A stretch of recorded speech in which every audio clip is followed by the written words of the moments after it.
काय भावना आहे? आदरणीय बाळासाहेब मधुकररावजी चौधरी साहेब हे एक आदर्श व्यक्तिमत्व होतं. गांधीवादी होते, स्वातंत्र्याच्या चळवळीमधला स्वातंत्र्ययोद्धा होते. मंत्रिमंडळामध्ये काम करत असताना मोठ्या कालखंडाकरता केलेलं काम हे उल्लेखनीय राहिलेलं आहे. एक ठसा उमटून गेलेला असं राहिलेलं आहे. त्यांचे विचार आणि आचरण यात कधी फरक नव्हता. त्यांनी सामाजिक क्षेत्रामध्ये सुद्धा खूप चांगलं काम हे त्यांचं राहिलं आणि शिक्षण क्षेत्रातलं काम तर इतिहास जो लिहिला जाईल त्यामधलं सुवर्ण अक्षरानं लिहिलं जाणारं असं कालखंड त्यांच्या कामाचा आहे. बाळासाहेब, आपण जर बघितलं तर काही दिवसांपूर्वी जे आहे या ठिकाणी राष्ट्रवादी शरद पवारांची जी होती ती काँग्रेसमध्ये विलीन होणार असल्याची चर्चा होती. एका बड्या नेत्याची भेट देखील झाली होती. मात्र आता पुन्हा ही राष्ट्रवादी भाजपसोबत जाणार असल्याची चर्चा आहे. जयंत पाटलांची आणि तावडेंची या संदर्भात भेट देखील झाल्याचं बोललं जात आहे. या बाबतीत मला काही माहिती नाही, त्यामुळं मी बोलू इच्छित नाही. आपलं भाषणात विधान केलं आहे की विधान परिषदेचे अध्यक्ष आहेत ते विरोधकांच्या संदर्भामध्ये वक्तव्य केलं की सत्ताधारी त्यांच्याकडे बघतात आणि मग त्यानंतर ही वस्तुस्थिती अलीकडच्या कालखंडात झाली. बाळासाहेब मधुकरराव चौधरी साहेबांचं अध्यक्षपद मी खूप जवळून पाहिलेलं आहे. 5 वर्ष त्यांचं पूर्णपणे पाहिलेलं आहे. ते असे होते का ते रामशास्त्री बाण्याचे होते, म्हणजे न्याय सगळ्यांना दिला पाहिजे ही पद्धत त्यांची होती.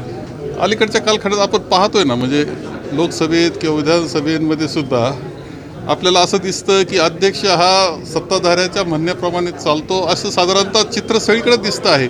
पण मी आरोप करतो असं नाही आहे. हे आरोप सभागृहांमध्ये सुद्धा झालेले आहेत.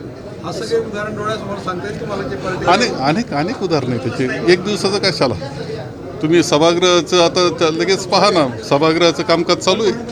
तुम्हाला ते उदाहरण काय इतके उदाहरण आहे का?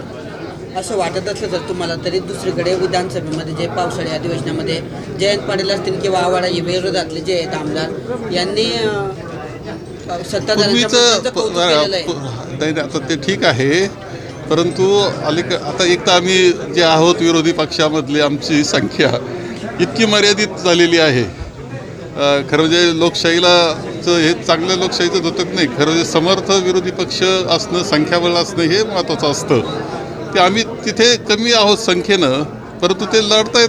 परंतु शेवटी हा आरोप हा काय मी एका कालखंडाकरता किंवा आत्ताचा नाही आहे, तो अलीकडच्या कालखंडामध्ये असा शब्द आहे माझा. त्यामुळे तुम्ही सगळीकडे पहा, तुम्हाला त्याचं उदाहरणं खूप दिसतील.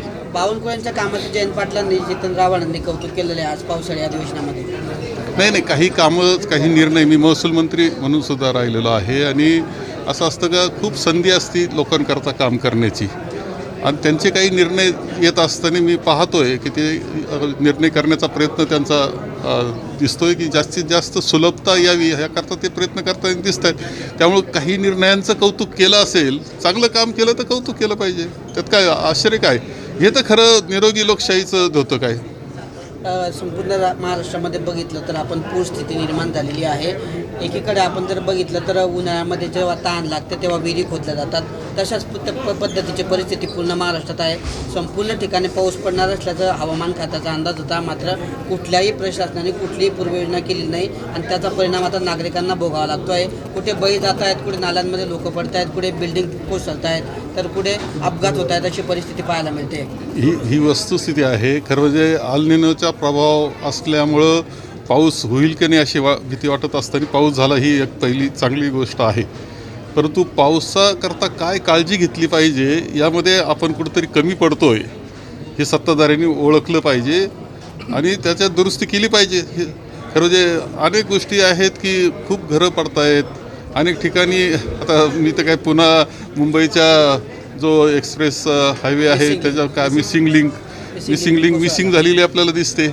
खरं म्हणजे ह्या सगळ्या गोष्टी काळजी वाटणार, गुणवत्तेची काळजी वाटावी अशा काही गोष्टी आहेत, निश्चितपणे आहेत आणि त्या आपण मांडल्या पाहिजे, जनतेने मांडल्या पाहिजे आणि त्या दुरुस्त होईल याची काळजी घेतली पाहिजे. पुण्याचं मेट्रो स्टेशनची पण तशीच परिस्थिती पाहायला मिळेल. अक्षरशः त्या ठिकाणी पुराला माध्यमांच्या प्रतिनिधींना त्या ठिकाणी छायाचित्रण करण्यात बंदी करण्यात आली. एकीकडे हुकुमशाहीकडे चाललोय आपण. नाही असं आहे की तुम्ही मीडियाची मंडळी आहात सगळे. तुमचा जगामध्ये मीडियाच्या स्वातंत्र्याकरता कितवा नंबर आहे देशाचा माहिती आहे तुम्हाला? 156. जगातले जे देश आहे त्यामध्ये मीडियाच्या स्वातंत्र्यामध्ये 156वे तुम्ही आहेत. ही काय गोष्ट चांगली नाही.